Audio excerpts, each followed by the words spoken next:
माँ तू सबसे प्यारी है, माँ तू जग में न्यारी है। माँ तू सबसे प्यारी है, माँ तू जग में न्यारी है।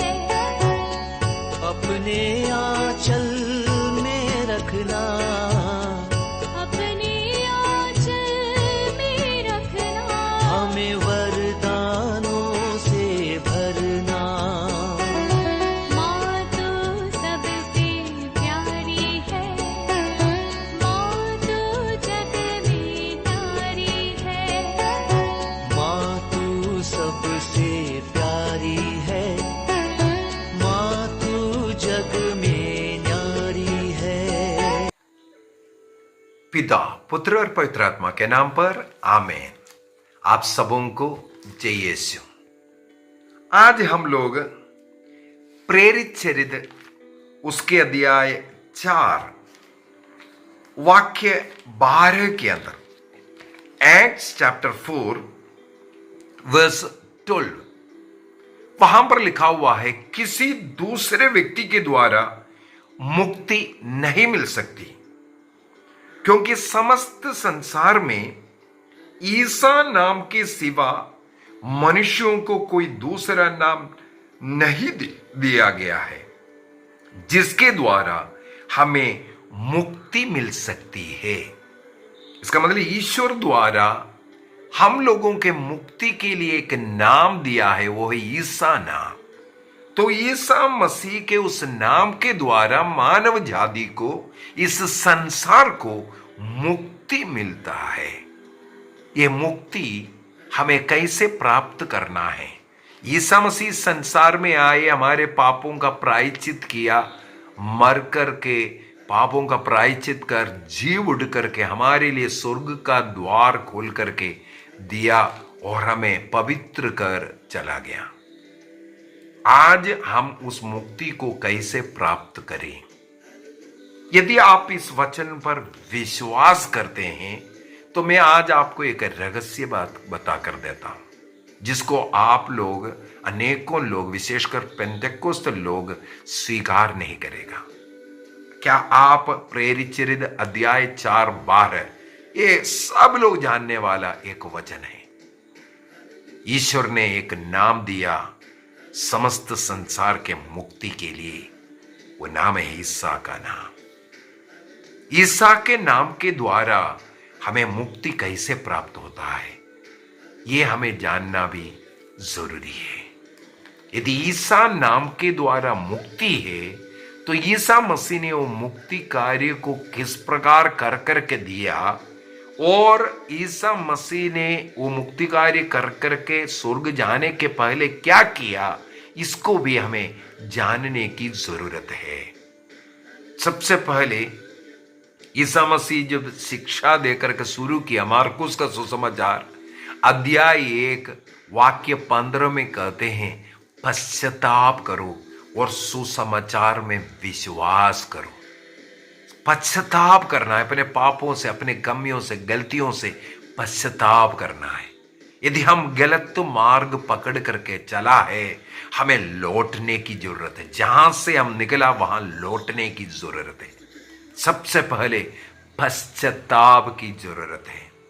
उड़ाऊ पुत्र, लूकस के सुसमाचार अध्याय 15 वाक्य 11 से आगे हम पढ़ते हैं, उड़ाऊ पुत्र जिसे हम बोलते हैं, वो पुत्र अपने पिता के घर को छोड़कर, पिता को छोड़कर दूर चला गया था।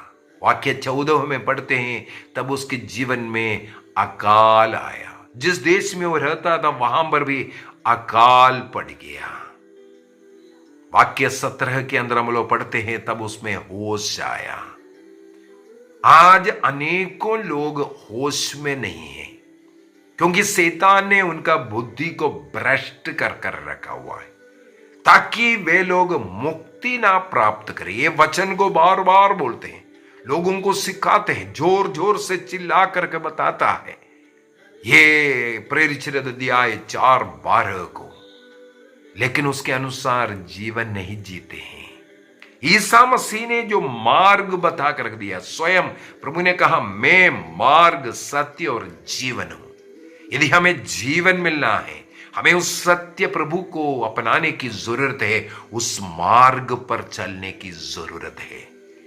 यदि ईसा मसीह जीवन है, उस जीवन प्राप्त करने के लिए उस सत्य के वचन के अनुसार चलना है, जिस वचन को मसीह ने हमें दिया है। और मसीह ने जो मार्ग हमें बता कर दिया, उस मार्ग पर चलने की जरूरत है। ईसा मसीह ने मार्ग बताया। मत्ती के सुसमाचार अध्याय 16 के अंदर 18 और 19वां वचन पढ़ेंगे। प्रभु ने पेतरुस से कहा, तुम पेतरुस अर्थात चट्टान हो। उसे चट्टान बुलाया। ईसा मसीह स्वयं चट्टान है। उस चट्टान ने पेतरुस को चट्टान कह करके पुकारा, तुम पेतरुस हो अर्थात चट्टान हो, और इस चट्टान पर, इस पत्थर पर मैं अपना कलीसिया बनाऊंगा। अभी कलीसिया क्या है? कलीसिया का ग्रीक वर्ड है एक्लेसिया। एक्लेसिया का मतलब है जो प्रभु द्वारा बुलाए हुए, उन्हें विश्वासी, प्रभु में जो विश्वास करते हुए जो बुलाए हैं और विश्वास करते जो प्रभु से जुड़कर रह रहा है, उनका नाम है एक्लेसिया अर्थात कलीसिया। ईसा मसीह ने कहा इस चट्टान पर, पेतरुस के चट्टान पर मैं अपनी कलीसिया बनाऊंगा। और उस कलीसिया से जो जुड़कर रहता है, वो मसीह से जुड़ रहा है, मसीह से जुड़ रहा है। यदि हम लोग कई वचनों में आपको मिलेगा, एफेसियों का पत्र उसके अध्याय 4 में वाक्य 4 से 6 तक थोड़ा पढ़ना चाहूंगा। एफेसियन चैप्टर 4 वर्स 4 to 6 को थोड़ा पढ़ लेते। वहां पर लिखा है, एक ही शरीर है, एक ही आत्मा है और एक ही आशा है, जिसके लिए आप लोग बुलाए गए हैं। बुलाए जाने वाला, मैंने बोले एक्लेसिया, कलीसिया बुलाए हैं किसके लिए? एक शरीर बनने के लिए, एक आत्मा से जुड़ने के लिए, और एक ही आशा, स्वर्ग राज्य की आशा रख करके जुड़ने के लिए एक है। वाक्य 5 में इसके बाद बोलता है, एक ही प्रभु है, एक ही विश्वास है और केवल एक ही बपतिस्मा है।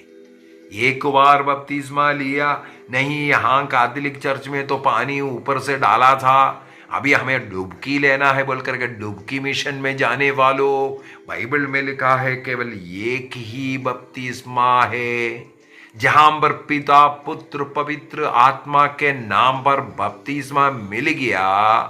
आप विश्वासी बनना है, अविश्वासी नहीं। बार बार यहां पर भी जाकर के डुबकी लगाया, वहां पर मिशन में भी जाकर के डुबकी लगाना, यह बाइबल के अनुसार गलत है। गलत जगहों पर जाकर के शैतान से जाकर के डुबकी लगा रहे हो। क्या कारण है? यहां पर क्या लिखा है? केवल एक ईश्वर है, एक प्रभु है, एक विश्वास है, एक बपतिस्मा है, एक ईश्वर है जो सबों के पिता, सबके ऊपर और सबके साथ और सब में व्याप्त है। इसको कहते हैं एक्लेसिया। एक्लेसिया का मतलब हो गया जो प्रभु से जुड़कर रहने वाला। कैसे जुड़ते हैं? बपतिस्मा के द्वारा हम प्रभु के शरीर का अंग बन जाते हैं। बपतिस्मा हमें ईसा मसीह के इस कलीसिया अर्थात अपने शरीर से जुड़वाते हैं। थोड़ा सा और मैं पढ़ना चाहूंगा। कुरिन्थियों का पहला पत्र अध्याय 12 वाक्य 27 को पढ़ लेते हैं। वाक्य 27 वो पूरा, उससे पहले वाक्य 12 से लेकर के वही लिखा हुआ है। वाक्य 12 से लेकर के धीरे धीरे संत पौलुस पढ़ाते आ रहे। एक शरीर है, लेकिन उस शरीर में अनेकों अंग है। ये पढ़ा पढ़ा करके आ रहे, पूरा पढ़ा पढ़ा करके आ रहे। वाक्य 27 में आकर के क्या पढ़ते हैं, इसी तरह जो पहले जो पढ़ा करके आया, एक शरीर है उसमें कई अंग है, इसी तरह आप सब मिलकर मसीह का शरीर है। इसको कहते हैं कलीसिया।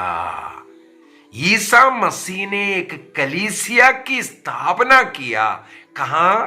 पेत्रुस के अधिकार में। उस पेत्रुस के अधीन रहने वाला उस विश्वासियों का समुदाय ईसा मसीह के द्वारा स्थापित कलीसिया है। किस लिए ईसा मसीह ने स्थापित किया? क्योंकि वो प्रभु का शरीर है, प्रभु का अंग बन करके हमें इसका निर्माण करने की जरूरत है। आप सब मिलकर मसीह का शरीर है और आप में से प्रत्येक उसका एक अंग है। ईश्वर ने कलीसिया में भिन्न भिन्न लोगों को नियुक्त किया, उसके विषय में लिखा हुआ है। यह सब क्या कर रहे, सब मिलकर के क्या करता है? सब मिलकर के उस कलीसिया का अगुवाई करता है। किसी को प्रेरित बनाया, किसी को भविष्यवक्ता बनाया, किसी को शिक्षक बनाया, किसी को चमत्कार दिखाने वाला, किसी को स्वास्थ्य करने वाला, परोपकार करने वाला, या प्रशासकों को भाषाएं बोलने वाला। इस प्रकार अनेकों रूप से लोगों को बनाया। ये सब मिलकर के प्रभु का उस कलीसिया का निर्माण करने वाला है, तोड़ने वाला नहीं। योहन के सुसमाचार अध्याय 10 वाक्य 10 के अंदर प्रभु ने कहा, जो ईसा मसीह ने जिसे एक बनाकर रखा, उस कलीसिया से जो तोड़ करके अलग हो रहा है, ये किसका काम है? ये शैतान का काम। शैतान इसलिए आता है, जो ईश्वर ने जिसे जोड़ कर रखा है, अपने शरीर का अंग बना कर रखा है, वो स्वर्ग का अनुभव में रखा है, उन्हें ईसा मसीह के शरीर से अलग कर टुकड़ा करना। कई लोग बोलते हैं वहां चमत्कार होता है, क्यों नहीं? शैतान क्या चमत्कार नहीं दिखाएगा? मूसा नबी को ईश्वर ने कहा, तुम इस डंडे लेकर के जाओ और वहां राजा के सामने उसको डालना, वो सांप बन जाएगा। इसके बाद उसको पूंछ पकड़ना और उस समय पर वो वापस डंडा बन जाएगा। फरो के सामने जाकर के मूसा नबी ने यही कार्य किया। तब फरो ने अपने महल में, अपने देश में जो तांत्रिक लोग हैं, मिस्र देश तांत्रिकों का, ब्लैक मास का नंबर 1 जगह, दुनिया में सबसे ज्यादा तांत्रिक लोग, ब्लैक मास, ये सब चलने वाला जगह है मिस्र देश। वहां के तांत्रिकों को बुलाया, वो भी टक से 1 सेकंड के अंदर उनका डंडा नीचे डाला, सांप बन गया और वो पूंछ पकड़ कर उठाया, वापस और डंडा बन गया। शैतान भी कर सकता है, तांत्रिक भी कर सकता है। इस प्रकार अनेकों कार्य हम लोग उदाहरण के तौर पर ले सकता है। इसलिए बाइबल साफ साफ बोलता है, चमत्कारों के पीछे, चंगाई के पीछे नहीं भागना। जितना आपको चंगाई चाहिए, आपको जिस कलीसिया को ईसा मसीह ने बनाया वहां पर मिलेगा। जितना आपको बाइबल पढ़ना है वहां पर पढ़ाता है। आप कितने रिट्रीटों में भाग लेते हैं हर साल? मैं तो पूरा वर्ष रिट्रीट दे रहा है, जगह जगह वो जाकर के वचन की घोषणा करता है। हमें मालूम है कितने लोग उसमें भाग लेते हैं। और वही लोग कलीसिया के खिलाफ बोलेगा, यहां बाइबल में, चर्च में तो, इस चर्च में तो वचन ही नहीं है। वचन के लिए देखो वहां पर जाओ। तुम वचन सुनने के लिए आते नहीं है, जब वचन सिखाते हैं। इतवार के दिन हम लोग मिस्सा बलिदान अर्पित करने के लिए जाते हैं, वहां थोड़ा सा समय होता है वचन का भाग। वचन का भाग भी है, वचन का भाग भी है। आप केवल उधर को देख रहा है। इसलिए मेरा चैलेंज होता है, जितना कैथोलिक कलीसिया में बाइबल की शिक्षा देता है, उतना अन्य कलीसिया में नहीं है। वो भी सही शिक्षा हम लोग देते हैं। तो इस प्रकार बहुत जगह पर आपको बाइबल का वचन मिलेगा जहां ये बताता है ईसा मसीह ने जिस कलीसिया की स्थापना किया, जिन्हें उसका अधिकार देकर रखा, उनके अधीन रहना, उससे जुड़े रहना, ईसा मसीह के उस शरीर का अंग बनकर रहने के लिए ईसा मसीह ने जिस कलीसिया की स्थापना किया उससे जुड़े रहना जरूरी है। फिर से मैं उस वचन में वापस जाना चाहूंगा, प्रेरित चरित्र उसके अध्याय 4 वाक्य 12 में। यदि वहां पर ये लिखा हुआ है जो ईश्वर ने एक ही नाम दिया है जो समस्त संसार के मुक्ति के लिए, जो ईसा नाम है। यदि केवल ईसा नाम से ही आपको मुक्ति मिलता है, यदि आपका स्वर्ग राज्य के लिए ईसा नाम की जरूरत है, तो आप यदि बपतिस्मा प्राप्त कर कैथोलिक कलीसिया का सदस्य नहीं है, आपको मुक्ति कैसे मिलेगी? क्योंकि ईसा मसीह ने अपने शरीर के रूप में मसीह से जुड़ने के लिए कलीसिया की स्थापना किया। इस कलीसिया से हट करके, कट करके, टुकड़ा कलीसिया बन करके रहने वाला मसीह का शरीर का अंग नहीं है, वो शैतान के शरीर का अंग है। ईसा मसीह ने इसलिए कलीसिया की स्थापना किया। पेत्रुस के अधीन में रहने वाला उस कलीसिया से जुड़े बगैर आपको कैसे मुक्ति मिलेगी? यदि आप एक क्रिस्ती है, यदि आप बपतिस्मा का मांग कर सकता है, आप उस बपतिस्मा के द्वारा मसीह का शरीर का अंग बन गया का मतलब है आप इस कलीसिया का सदस्य बन गया। कलीसिया का सदस्य बनने का मतलब हो गया आप ईसा मसीह का शरीर का अंग बन गया। इस शरीर से अलग होकर के दूसरा कोई शरीर है ही नहीं, एक शरीर है, उस शरीर से जुड़े रहना जरूरी है। ईसा मसीह के शरीर को आप टुकड़ा टुकड़ा नहीं कर सकता। इसलिए संत पौलुस ने कहा मैं पेत्रुस का हूं, मैं पौलुस का हूं, मैं अपोलोस का हूं, ये बोल करके तुम्हारे अंदर ये जो टुकड़ा होना ये बंद करने के लिए कहा। क्योंकि एक ही फाउंडेशन डाला है, एक ही फाउंडेशन है। वो उस फाउंडेशन में जो खड़ा किया हुआ वो कलीसिया है, पेत्रुस के अधीन रहने वाला कैथोलिक कलीसिया। तो हम लोग यहां ये बोल सकता है दूसरे कलीसिया द्वारा मुक्ति नहीं मिल सकती, क्योंकि समस्त संसार में ईसा नाम के सिवा कोई मनुष्यों को दूसरा नाम नहीं दिया, और उस शरीर से जुड़े बगैर हमारा मुक्ति संभव नहीं है। हमारा मुक्ति तब हो सकता है जब इस कैथोलिक कलीसिया से जुड़ करके जीवन जिएंगे। इसलिए ईसा मसीह ने पेत्रुस के अधिकार में कलीसिया को दिया। एक और वचन मुझे याद आ रहा है, इब्रानियों का पत्र अध्याय 13 वाक्य 17 के अंदर मिलेगा। हीब्रूज चैप्टर 13 वर्स 17 में, जी हां, वहां पर लिखा है आपके नेताओं को दिन रात आपकी आध्यात्मिक भलाई की चिंता रहती है। आपके नेताओं को दिन रात आपकी आध्यात्मिक भलाई की चिंता रहती है, क्योंकि वे इसके लिए उत्तरदायी है।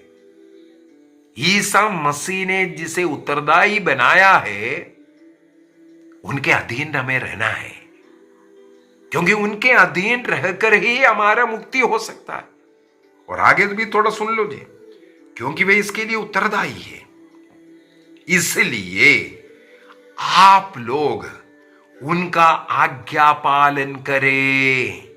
जो कलीसिया, जो संत पापा जो बोल रहा है, आपको कष्ट दे रहा है, संत पापा का हुक्म चल रहा है, बोल रहा है, बाइबल में लिखा है, वो उत्तरदायी है। इसलिए वो संत पापा है, हमारे आध्यात्मिक उन्नति का कार्य निर्वाहन करने का वो उत्तरदायी है। उनको इसका हिसाब किताब प्रभु को देना पड़ेगा। इसलिए प्रभु ने कहा, जो तुम बांधेगा वो स्वर्ग में भी बांधा जाएगा, जिन्हें तुम खोलेगा वो स्वर्ग में भी खुला जाएगा। नियम बनाना और नियम को तोड़ना, ये दोनों का अधिकार, जो नियम पुराना विधान का जो नियम था उसको तुम मना भी कर सकता है और नया नियम तुम बना सकता है। ये अधिकार ईसा मसीह ने पेतरुस को, शिष्यों को, संत पापा को दिया है। इस अधिकार में रह करके वो जो शिक्षा दे रहा है, बाइबल कहते हैं तुम लोग उन लोगों का अधिकार के अधीन रहो, उनका आज्ञाओं का पालन करे और उनके अधीन रहे। हम कलीसिया के अधीन नहीं रहेंगे, अपना कलीसिया बनकर के मैं बॉस बनकर के रहूंगा। ऐसे सैकड़ों हजारों कलीसिया है जो अपना गुट बना कर रह रहा है। ये ईसा मसीह ने बनाया हुआ कलीसिया नहीं। ऐसे कलीसिया से जुड़ करके रहने वाले सोचते हैं यहां पर भी तो प्रार्थना होता है, यहां तो ज्यादा चमत्कार होता है, यहां तो बहुत अच्छा लगता है, वहां तो नियम कानून के अंदर रहना है। जी हां, ईश्वर का प्रेम का अर्थ ईश्वर के नियम के अधीन रहना है। ईश्वर ने जिसे अधिकार के रूप में, अधिकारी के रूप में हमें दिया, उनके अधीन रहना, यही ईश्वर का प्रेम है। थोड़ा सा और पढ़ लेता हूं। उनके अधीन रहे जिससे वे अपना कर्तव्य आनंद के साथ कर सके। आप कलीसिया से कट करके अपना कलीसिया बनाता है, वहां के बिशप को पूछ कर देखो वो कितना दर्द सहते हैं। यदि एक व्यक्ति इतवार को चर्च नहीं आता, उनको कितना दर्द लगता है, उनसे पूछ कर देखो। मुझे अभी बीती दिनों में मैं करीब 40-50 दिन बरेली धर्म प्रांत के अंदर था और आखिर में बरेली धर्म प्रांत का बिशप से मिला भी है। उनकी चिंता, अपने लोगों के विषय में इनकी चिंता, वो मेरे से पूछ रहा है कहां कहां गया, क्या क्या किया, लोगों का क्या प्रतिक्रिया था, लोग कितना चर्च आ रहा है, कितना प्रार्थना में सम्मिलित हो रहा है। 40 दिन मुझे बुला करके उपयोग किया। भी लगातार घर घर जाना, मीटिंगें रखना, चर्च में बुलाना, चर्च में प्रार्थना सभा कंडक्ट करना। 40 दिनों तक उस बरेली धर्म प्रांत पर मैं अभी सेवा करके आया। उनका चिंता, वहां के उस गडरिया, उस बिशप का चिंता, मेरे अधीन जो लोग हैं इस क्षेत्र के लोगों को आध्यात्मिक उन्नति कैसे मैं दूं। इसलिए हमें जिसे ईश्वर ने अधिकार देकर रखा है उसके अधीन रहना और उस कलीसिया से जुड़ना जरूरी है, तब हम स्वर्ग जा सकता है। हमारी मुक्ति कैथोलिक कलीसिया से जुड़े रहने में है। यहां पर मूर्ति, यहां पर वो है, ये है, ये बोल करके अपने को शैतान के हवाले में मत कीजिए। आप मूर्ति के पास मत जाइए, आप मूर्ति के सामने हाथ मत जोड़िए, आप मूर्ति के सामने दंडवत मत कीजिए। एक भी पुरोहित या बिशप आपको चर्च से बाहर नहीं निकालेगा। यदि आपको उनका आदर करने के लिए मूर्ति रखना है, रखिए। आपके घर में आप फोटो भी मत रखिए, किसी का भी फोटो मत रखिए। उनका अनादर मत नहीं करना।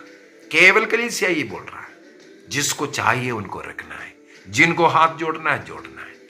लेकिन अनेकों कलीसिया का नियम है जो हमारे आध्यात्मिक उन्नति के लिए। पवित्र रोटी जो एक पुरोहित द्वारा उस आशीष की प्रार्थना करने के बाद ईसा मसीह ने कहा ये मेरा शरीर है, रक्त है, ये स्वीकार करना। मैं उसका क्लास लेने वाला हूं, कैसे बन रहा है। ऑलरेडी हमारे YouTube के अंदर डिस्क्रिप्शन को लिए मिस्सा बलिदान के विषय में क्लासेस डाला हुआ है, पढ़ लीजिए। और इसमें विश्वास करना है। जो कलीसिया, जो आधिकारिक रूप से जो सिखाते हैं, जो बाइबल जिसे हमें दिया उसका मतलब हमें सिखाता है, उसके अनुसार हमें सिखाना है। और इस चर्च के अंदर बहुत दरवाजा खुला हुआ है, ले पर्सन आओ सिखाओ। लेकिन क्या सिखाना है? जो कलीसिया सिखाता है। अपना मर्जी का सिखाने के लिए प्रोटेस्टेंट में जाना पड़ेगा। अपना मर्जी का, जो समझ में नहीं आया वो बोल सकता है, जो मर्जी आया, जो शैतान की इच्छा है उसको पूरा कर सकता है। वहां कोई पूछने वाला नहीं, केवल तालियां बजा करके हंसेगा, हाँ शबाश शबाश बोलेगा। यदि कैथोलिक कलीसिया के विरुद्ध 4 बातें और बोलेगा, आपको और ज्यादा शबाशी मिलेगा। लेकिन यहां इस चर्च में नहीं मिलेगा। यहां पर जो चर्च सिखाता है, जो कैनन लॉ है, कैटेकिज्म ऑफ कैथोलिक चर्च है, होली बाइबल है, इसके अनुसार जो सिखाया जाता है उसको सीख करके ही सिखाना पड़ेगा। इसलिए यदि मुक्ति प्राप्त करना है, वो मुक्ति ईसा मसीह के इस कलीसिया से जुड़े रहना जरूरी है।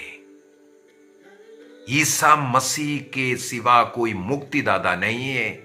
उसी प्रकार कैथोलिक कलीसिया के अलावा कोई कलीसिया नहीं है जिसके द्वारा हम मुक्ति प्राप्त कर सकता है। आइए हम अपने आंखों को बंद करें, प्रभु को धन्यवाद दीजिए हमारे संत पापाओं के लिए, हमारे बिशपों के लिए, हमारे पुरोहितों के लिए, धर्म बहनों के लिए, कलीसिया के सभी धर्म गुरुओं के लिए प्रभु से प्रार्थना करें और उनके लिए धन्यवाद दीजिए। कैथोलिक कलीसिया का सच्चा शिष्य बनकर, सेवक बनकर, योद्धा बनकर के चलने की कृपा प्रभु हमें दिया, धन्यवाद दीजिए।